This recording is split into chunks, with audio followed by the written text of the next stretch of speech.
আমাদের এখানে we have many pulse in our string already একজন বক্তৃতা দিয়েছেন, আরও দিবেন মাননীয় আইনমন্ত্রী। আমি না দিলে অনেক সময় খুশি হয় অনেকে।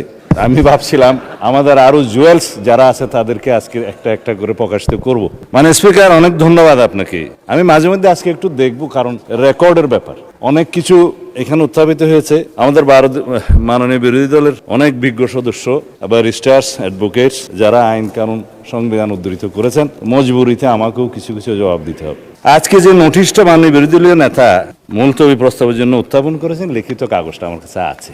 এখানে জুলাই জাতীয় সনদ, সংবিধান সংস্কার বাস্তবায়ন আদেশ 2025, আদেশ নম্বর 1/2025, আমি পড়ছি ওনারটা। এর অনুচ্ছেদ 10 অনুযায়ী সংবিধান সংস্কার পরিষদের অধিবেশন আহ্বান প্রসঙ্গে, এটাই হচ্ছে আজকের ফ্যাক্ট ইন ইস্যু, আলোচ্য বিষয়। তা আসি, এই 10 অনুচ্ছেদ সংবিধান সংস্কার বাস্তবায়ন আদেশের কি, সেটা হচ্ছে পরিষদের অধিবেশন আহ্বান, কোরাম ভোটদান ইত্যাদি সংসদ নির্বাচনের ফল ঘোষিত হইবার 30 পঞ্জিকা দিবসের মধ্যে যেই পদ্ধতিতে জাতীয় সংসদের প্রথম অধিবেশন আহ্বান করা হইবে, অনুরূপ পদ্ধতিতে পরিষদের প্রথম অধিবেশন আহ্বান করা হইবে। এটা একটি আদেশ। তাদের বক্তব্য অনুযায়ী এই পরিষদের অধিবেশন কেন রাষ্ট্রপতি আহ্বান করলেন না? এবার সংবিধানে আসি।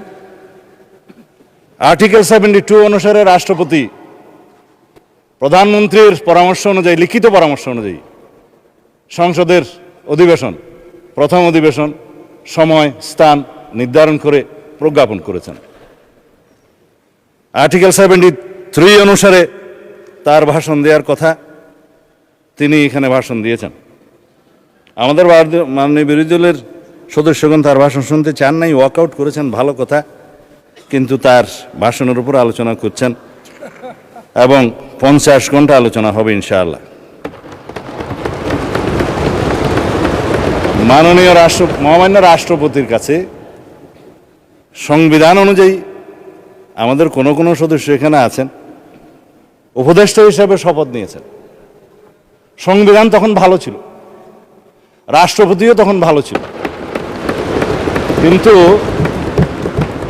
ভাষণের দিন উনি মনোপুত হলেন না আর কি। যাই হোক, এখন এই আদেশটা নিয়ে যে আমরা আলোচনা করব, আদেশের অনুবলে যে সংবিধান সংস্কার পরিষদের অধিবেশন কেন আহ্বান করা হবে না, তার উপর যে আলোচনা করব, আদেশটা কি, কিছু কিছু জবাবের মধ্যে চলে আসবে।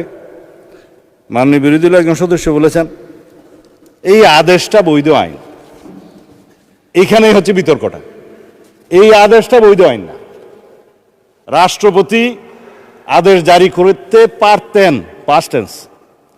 1971 সালের 26শে মার্চের পরের থেকে বাংলাদেশের সংবিধান প্রণীত হওয়ার আগ পর্যন্ত বাংলাদেশের স্বাধীনতার ঘোষণাপত্র অনুযায়ী এবং সেই অনুযায়ী laws continuance enforcement order 1971 10th April এবং the Bangladesh constitution provisional constitution order 1972, এই অনুসারে রাষ্ট্র পরিচালিত হয়েছে।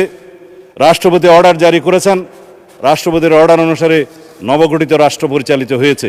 আদেশগুলো সবগুলোকে বৈধতা দিয়ে সংবিধানের প্রথম এবং 4th তফসিলে বৈধতা দেওয়া হয়েছে, কন্টিনিউশন হয়েছে। আমি সেই আদেশকে বৈধ আদেশ মনে করি। যে হাইকোর্টের আদেশ, যে রুলিংয়ের কথা বললেন, সেই আদেশগুলোকে আইনে পরিণত, আইন বলে স্ট্যাটাস দেওয়া হয়েছে। অবশ্যই আর্টিকেল 152 অনুসারে একটা হচ্ছে ল, আরেকটা হচ্ছে এক্সিস্টিং লস। আইন এবং প্রচলিত আইন দুই জায়গাতেই আদেশ হচ্ছে বৈধ আইন। অন্যান্য প্রথা, রুলস সব কিছু বৈধ আইন, আদেশও আইন। কিন্তু এই আদেশ ছিল, কিন্তু আদেশ জারি করার ক্ষমতা 1973 সালের 7ই এপ্রিলের পর রাষ্ট্রপতির আর রইল না।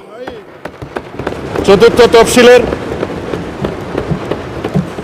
সংবিধানের 4th তফসিলের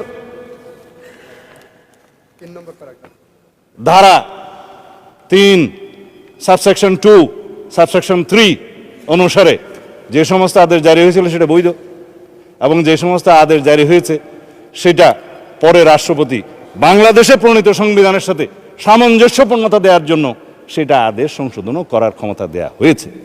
এবং সেখানে আপনি দেখবেন 2 বছরের টাইম লিমিট করে দেওয়া হয়েছিল।